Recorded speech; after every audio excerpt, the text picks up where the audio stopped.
दुई दिन धरी लगाण वर्षा जोगु भोगुराईर हेक्टर हेक्टर चाष जमी चाष नष्ट होइथिबा बेले आज ओडिशा बीजेपी कृषक मोर्चार सभापति महेश साहू विभिन्न अंचल बुली क्षयक्षति परिदर्शन करथिले। उत्तर भोगुराईर 18 पंचायत रे विभिन्न गाँ को गाँ जाई चाषी पाखरे पहुंची तांको दुख सुख बुझिथिले। दिन राति अक्लांत परिश्रम करी उपार्जन करिथिबा चिनाबादाम मुग बिरी तरबुज समेत हेक्टर हेक्टर पनिपरिबा चाष अमल समय नष्ट होउछि, किंतु वर्तमान सुधा सरकारक तरफरु कोनोसी अधिकारी पहुंची नथिबारु क्षोभ प्रकाश करथिले। कृषक मोर्चार सभापति खूब शीघ्र सरकार द्वारा तदंत करी असहाय चाषी को सहायता जोगाइबा एवं इंश्योरेंस रु बाद पड़िथिबा चाषी को इंश्योरेंस रे शामिल करबा पई बीजेपी ओडिशा कृषक मोर्चार सभापति महेश साहू दाबी करिसेंति। नहले आगामी दिन में राज्यव्यापी बीजेपी आंदोलन करिबो। एही गस्तरे बालेश्वर जिला कृषक मोर्चार उपसभापति कौशिक चांद, पूर्वतन जिला सभापति कैलाश चंद्र बारिक सह बहु वरिष्ठ बीजेपी कर्मी शामिल थिले। आज्ञा चिनाबादाम आ मुग बिरी भी किछि करिथिलु। प्राय 20 एकर जमी चाष आमे करिथिलु। सेतरे सब दिन 2 दिन प्रबल वर्षा फल पुड़ी जाई आम चाष सब नष्ट हो गला। आम चाष धार भार करूँ किए गाँवली सुधरे किए आनी किए आपणकर हाथ उधारी आनी किए कोऑपरेटिव ऋण आणिकी चाष कटी करूँ। ये चाष आम सब नष्ट हो जापर आम कौन करूँ ना चाषी कोऑपरेटिव पैसा दे पारू ना धार करूँ पैसा दे पारू ना आम जहाँ कदम सुधरे आनी घर दे पारू। तेणु आम कौन करूँ आपण मैंने जहाँ साहाय्य करेंगे आम तो चाष कर सब नष्ट है धार करज कर लक्षाधिक टंका आम धार करज कर चाष कलु। तेणु आपण मैंने जहाँ ना क्षय क्षति बर्तमान सुधा कहीं आसी ना। कौशिक चांद उपसभापति बीजेपी कृषक मोर्चा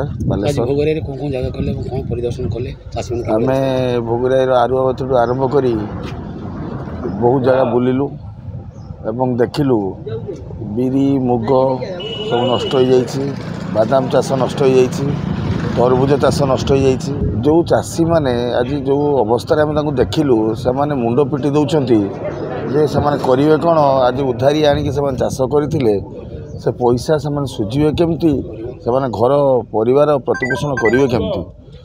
तेणु आम सब बुलिकी देखिलु। काली आम तहसीलदार को आम दबु गोटे या विषय लेखिकी आम दल तरफ एवं सब जो भोगुराईवासी आज चाषी हैरान होती तरफ लेखिकी दबु यार से आकलन कर यथाशीघ्र से क्षतिपूरण दिंतु एवं साहाय्य करूँ। दीर्घ 25 वर्ष सरकार जो भाई चाषी को उपहास करुच्ची आगामी निर्वाचन ठीक जवाब देव तो चाषी मैंने तो जवाब देवे एवं भारत में बीजेपी सरकार हवा सहित ओडिशा रे बीजेपी सरकार हम।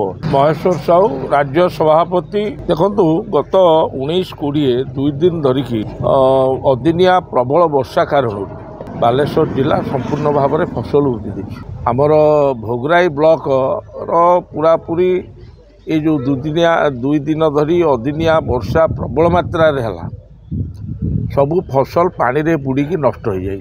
आज मु घटनास्थल जाइली पूरा ब्लॉक सारा बुलिली से मुग बिरी तरबुज पनीपरिबा धान फसल एभली व्यापक भाव में हजार हजार हेक्टर जमी जलमग्न होइकी फसल नष्ट होइछि।